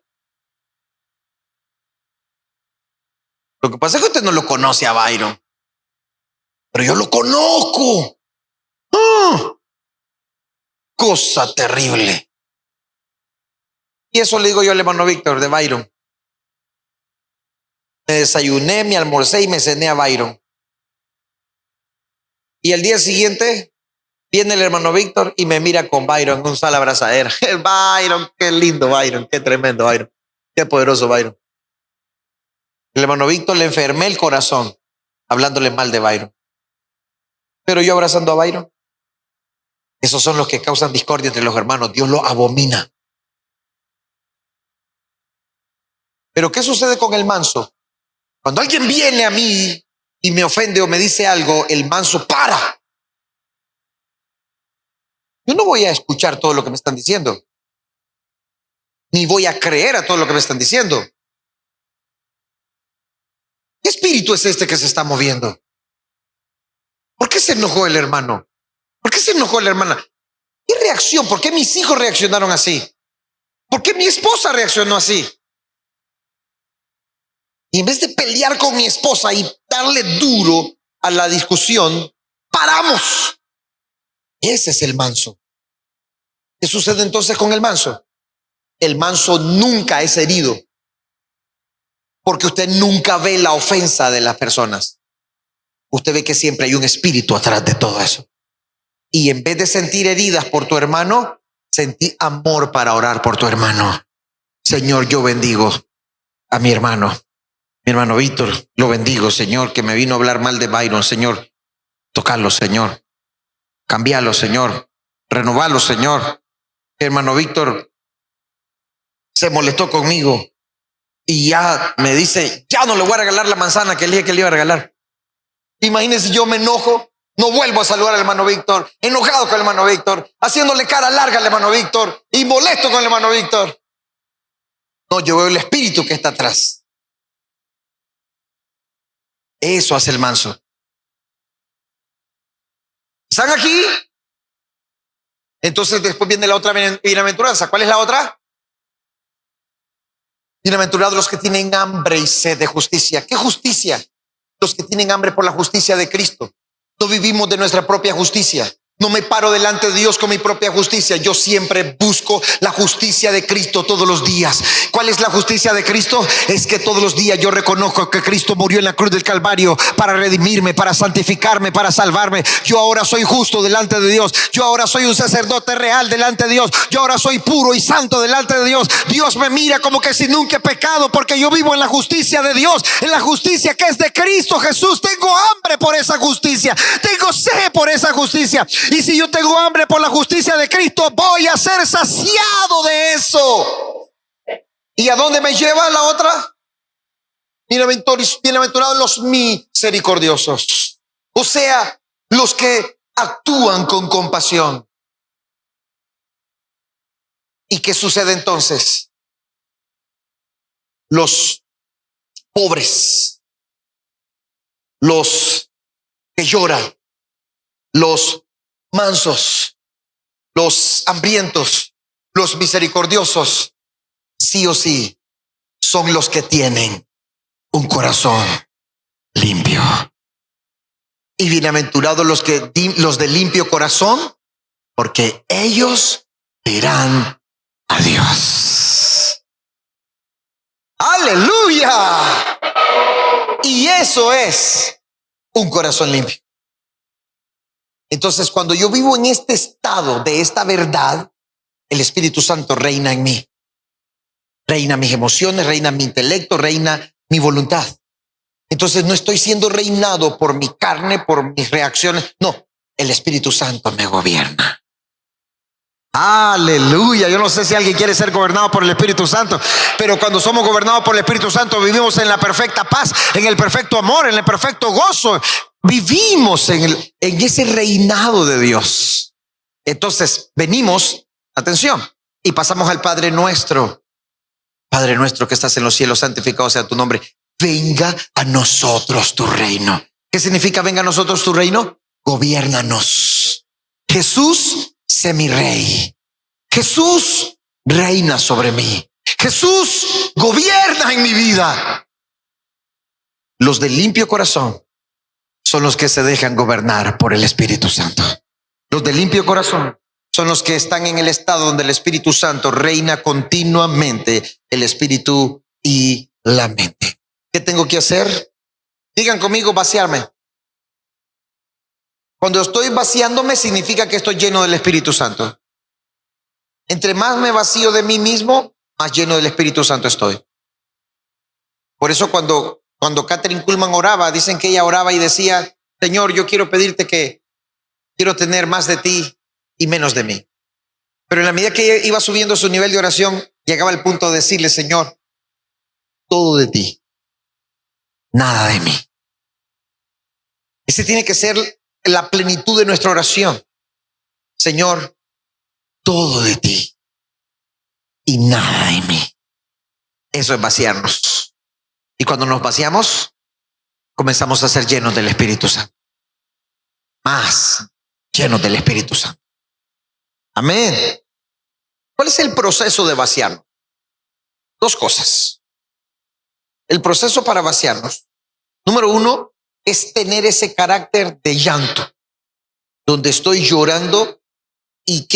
¿Por qué lloro? Por la oscuridad que está dentro de mí. Si algunos de ustedes reconocen que hay algo en ustedes que no agrada a Dios. Por ejemplo, tenés una sensibilidad a pecar o a mentir. Y sabes que eso no agrada a Dios. ¿Qué es tener el carácter de llanto? Que todos los días, Señor, yo me arrepiento, Señor, por no obedecer tu palabra. Límpiame, lávame. Tener esa actitud de llanto es vaciarme. Pero ¿cuál es la otra parte de vaciarme? La mansedumbre. Atención, con el llanto expongo la oscuridad que está en mí. Con la mansedumbre rechazo la oscuridad que viene de afuera. Con el llanto yo me quebranto por la oscuridad que está dentro de mí y la expongo y la saco. Pero con la mansedumbre le pongo un freno a toda la suciedad que quiere entrar a mi casa de afuera. Con el llanto yo saco la basura de adentro para afuera. Pero con la mansedumbre yo paro la basura de afuera para que no entre. Por eso la mansedumbre y el llanto es el proceso de vaciarme. Por eso tengo que estar continuamente con un corazón de quebranto, pero también con un corazón manso para no tomar las heridas y las basuras que Satanás me quiere lanzar de afuera. Entonces, cuando yo estoy en este proceso todos los días del llanto, del quebranto y de la mansedumbre, mi corazón se mantiene puro porque la basura de adentro sale a la luz y la basura de afuera no permito que entre. Y ese es el proceso de vaciarme. Amén. Y ahora, ¿qué es una limpia conciencia o una buena conciencia?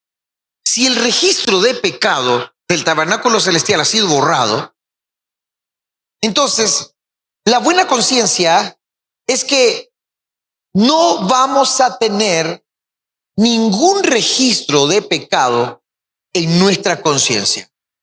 O sea, los registros del pecado fueron borrados. No significa que vamos a seguir pecando. ¿Por qué? Porque el amor de Dios está siendo derramado en nosotros y yo no peco porque sé que si peco ofendo a Dios y eso le causa dolor a Dios. ¿Saben qué es lo triste cuando la gente peca así deliberadamente? Que de verdad no conocen a Dios.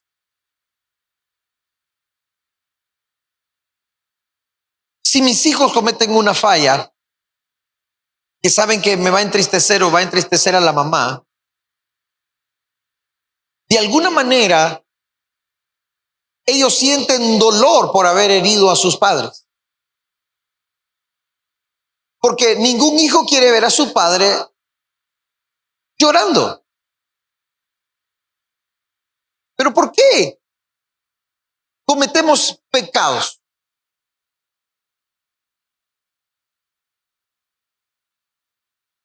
Porque ignoramos el dolor que le causamos a Dios. Por eso es que, aunque por la debilidad peco, siempre tengo un corazón de quebranto. Pero por favor entiendan esto, no estoy hablando de los pecados garrafales. O sea, a estas alturas del partido ustedes no pueden decir, pequé porque me fui con una mujer, pequé porque me fui con un hombre. O sea, ese tipo de pecados de verdad ni siquiera debería existir entre nosotros.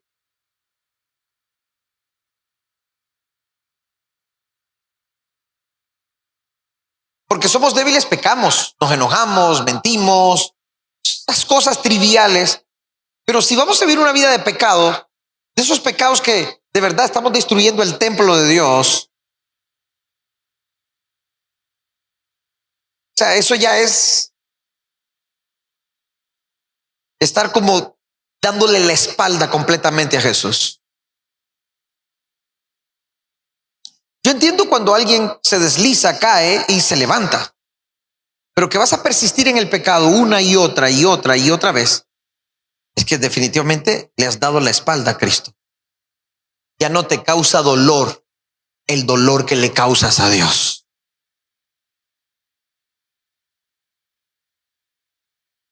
Tu corazón se volvió completamente insensible. Cuando la gente está a punto de pecar y tiene temor a Dios, siente nervio, siente miedo, siente angustia, siente esa desesperación. Pero cuando ya no tenés temor a Dios, pecas y no sentís nada. Es como lo que dije la vez pasada. En un pantalón negro que le caiga una mancha negra, no se nota. Pero en un vestido blanco que le caiga una mancha negra, a lo lejos se nota.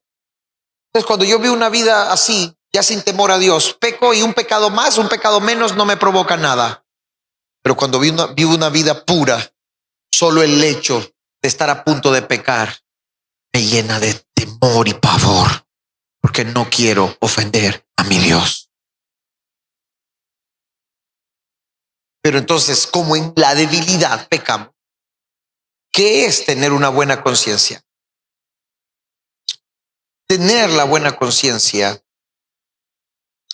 es desarrollar la función del Espíritu en nosotros.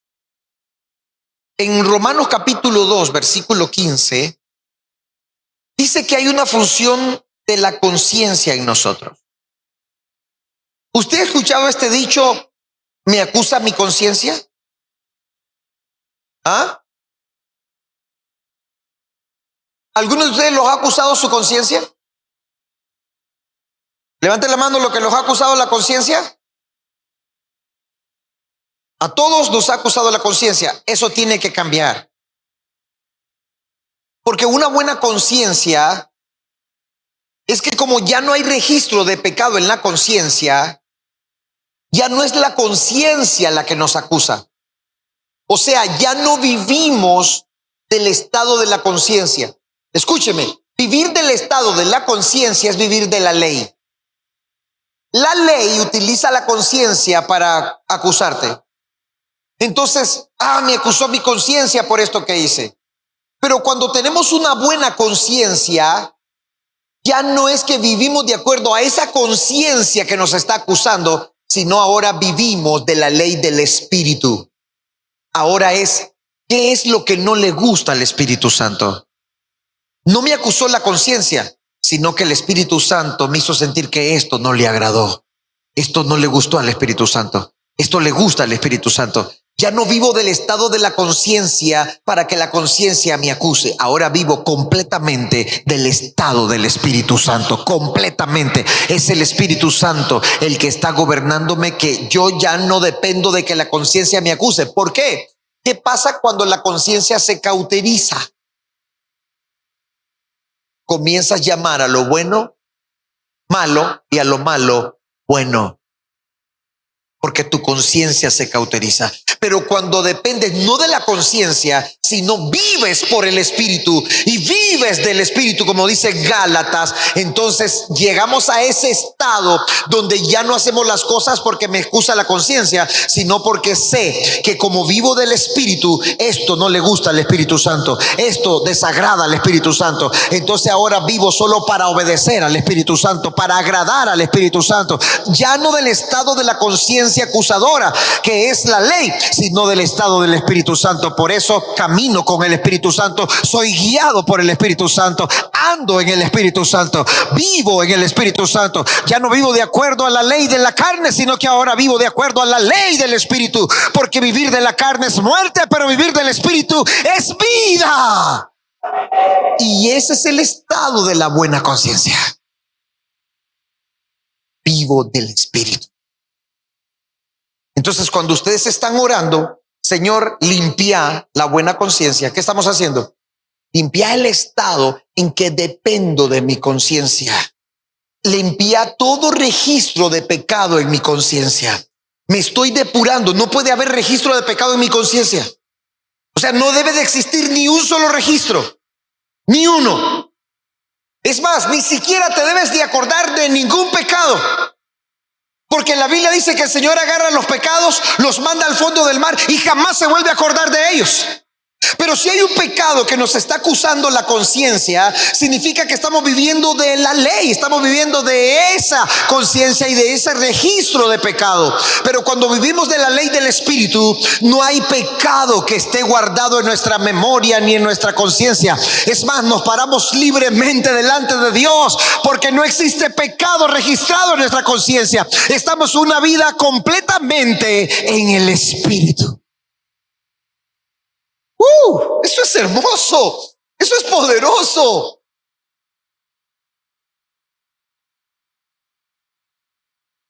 Y esa es la práctica diaria. Señor, limpia mi conciencia. Por eso el arrepentimiento es todos los días. Por eso tenemos que arrepentirnos profundamente. Cuando nos arrepentimos profundamente es cuando de verdad somos perdonados y limpiados. Claro, si el arrepentimiento es como aquel que llegó donde el sacerdote y le dijo: Padre, me robé un chancho. Y le dijo el padre: anda, rezate 3 Padre Nuestro y 3 Ave María. Y le dijo el hombre: no, padre, me voy a rezar 6 Padre Nuestro y 6 Ave María. ¿Y por qué, hijo? Porque hay otro chancho, padre, le dice. O sea, ya estaba pensando en robarse otro chancho. Entonces usted viene: Señor, me arrepiento, pero porque está pensando volver a pecar. No, cuando nos arrepentimos profundamente es porque odiamos el pecado. Yo no quiero volver a pecar. Yo quiero vivir en el Espíritu. Yo quiero vivir en la ley del Espíritu. Yo no quiero vivir en la carne. Yo por eso ahora vivo en la fe del Hijo de Dios. Con Cristo estoy juntamente crucificado. Ya no vivo yo, mas Cristo vive en mí. Y lo que antes vivía en la carne, ahora lo vivo en la fe del Hijo de Dios. Ese es el estado de la buena conciencia. Amén. Ahora, ¿qué es la fe no fingida? Bueno, hay un pasaje ahí que lo iba a leer, pero Apocalipsis 22, 14 al 16 y Apocalipsis 7, 14.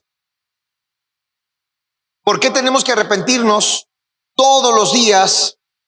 Porque esto es mantener la justicia de Dios. Ya no vivimos de la conciencia, sino del Espíritu. Pero esto es la vía libre por la que se mueve el Espíritu Santo. Entonces, ¿qué pasa? Estamos limpiando nuestras vestiduras. Apocalipsis capítulo 22, versículo 14 al 16. Lo vamos a leer rapidito.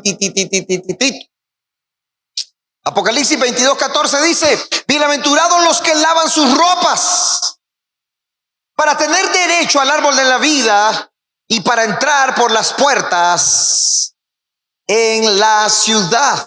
Apocalipsis 7:14. Vamos a Apocalipsis 7:14. Rapidito. Ya nos vamos. Dice: yo le dije: Señor, tú lo sabes. Y él me dijo: estos son los que han salido de la gran tribulación y han lavado sus ropas y las han emblanquecido en la sangre del Cordero. Yo tengo que estar emblanqueciendo mi ropa, mis vestiduras en la sangre del Cordero. Todos los días corriendo a la sangre del Cordero. Todos los días limpiando mi vestidura en la sangre del Cordero. No hay ningún registro de pecado en mi conciencia, porque la sangre de Cristo tiene poder para limpiarla, tiene poder para lavarla. Yo me puedo parar delante de Dios confiadamente. Puedo entrar al trono de la gracia confiadamente por el poder de la sangre que me ha limpiado. ¿Alguien puede pararse delante de Dios hoy con alegría, con confianza? ¿Sí o no? Podemos pararnos delante de Dios. Por eso es que tenemos que creer a esta palabra. Ahora termino. ¿Qué es la fe no fingida? Gálatas capítulo 5, versículo 5. Vamos rapidito corriendo. Gálatas capítulo 5, versículo 5. ¿Dónde está Gálatas? En la Biblia.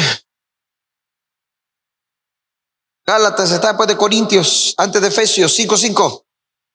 Dice: pues nosotros por el Espíritu aguardamos por fe la esperanza de la justicia.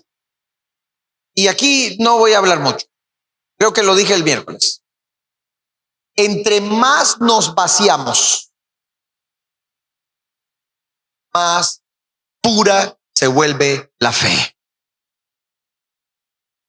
Entre más me vacío. Ahora, ¿cuál es el proceso de vaciarse? ¿Cuál es el proceso de vaciarse? Un corazón de quebrantado y la mansedumbre. ¿Por qué un corazón quebrantado y la mansedumbre? Porque con el corazón quebrantado expongo la oscuridad que está en mí, pero con la mansedumbre rechazo la oscuridad que viene de afuera. Cuando yo vivo en este estado de vaciarme, entonces, ¿qué sucede? Dios comienza a limpiar mi plato de la fe. La fe, no importa si es grande o pequeña. En este momento la fe lo que importa es que sea pura. Por eso una fe no fingida, que sea una fe completamente pura. Entre más me vacío, entonces Dios pone fe en mi plato. Si más me vacío, Dios pone más fe en mi plato. En otras palabras, el estado de vivir una fe no fingida es vivir una vida vaciándome completamente. Por eso es que nosotros tenemos que entender que el Espíritu, la palabra y la sangre están completamente operando dentro de mí todo el tiempo. Estoy viviendo en la plenitud de la palabra, en la plenitud del Espíritu, en la plenitud de Cristo. Estoy viviendo siempre en la plenitud del Padre, del Hijo y del Espíritu. Siempre estoy viviendo en la plenitud de la sangre, de la palabra y en la plenitud del Espíritu Santo. ¿Por qué? Porque entre más me vacío, más Dios me regala fe. Quiero fe, me vacío. Quiero más fe, me vacío. Porque entre más me vacío, mi fe comienza a ser incrementada. No tengo que forzarme para recibir la fe. La fe viene como regalo. Él me regala la fe. Lo único que tengo que hacer es mantener un corazón de llanto, un corazón de quebranto, mantener la mansedumbre. Eso es lo que necesito, y mi fe va a crecer y mi fe va a aumentar y voy a tener la fe como regalo de parte de Dios. Y entonces limpio la fe para tener una fe no fingida. Cero incredulidad. Mi fe es pura, no está contaminada. Amén. La gente que está completamente negada a sí mismo, el Espíritu Santo le da mayor gloria de fe, mayor manto de fe. Así que Dios es el que pone la fe. Pero escúcheme, en ese plato de la fe, en el plato de la fe, en el plato de la fe que está, Dios pone amor, Dios pone unción, Dios pone gloria, Dios pone poder. Por eso entre más fe recibo, más amor, más gloria, más poder, más unción. ¿Por qué? Porque Dios es el que pone todas esas cosas en el plato de la fe. Y el plato de la fe se vuelve cada vez más grande entre más me vacío. Y si no lo entienden, solo recíbanlo en fe. Su plato de la fe va a crecer. Solo recíbanlo en fe. Digan conmigo: Señor, gracias por el regalo de la fe. Si nosotros no limpiamos esas áreas, debilitamos la fe. ¿Por qué el Señor nos puso a remover el espíritu de incredulidad? Porque si yo no limpio todas esas áreas,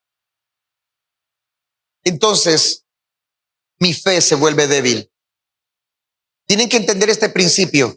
Entre más nos limpiamos y nos vaciamos, más pura y más grande y fuerte se vuelve el plato de la fe. Entre más vivo en la palabra, más me reina el Espíritu Santo. Mis hermanos, son principios que si los creemos, de verdad, vamos a ser revolucionados.